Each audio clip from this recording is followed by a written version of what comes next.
çöpün yakar. Sevdan gelir, angın bolar darmadadaş.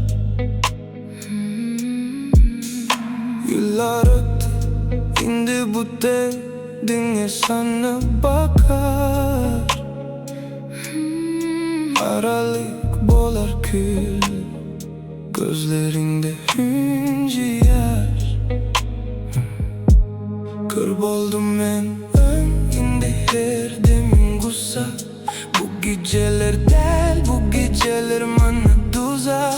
Deli ettin yüreğim boldu bir ot. Yan yar bu ten aralık bol yar azıcık uzak. Şoldan aksimler bizi delir eder yakar.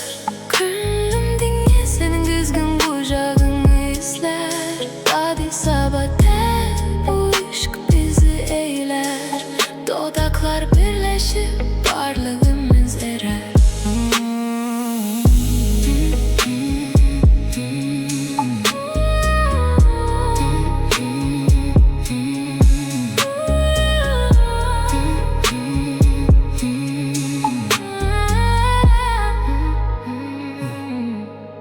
Yürek vurmadı, ol dinle varlığını duydu. Şol şirin demin ağını menden aldı. Mestana boldu ten, dözmerim bu hicrana. Gözlerin o arası sindi bu canıma.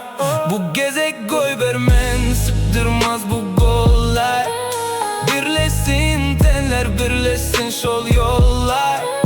Senin ili demin gelir bana aram.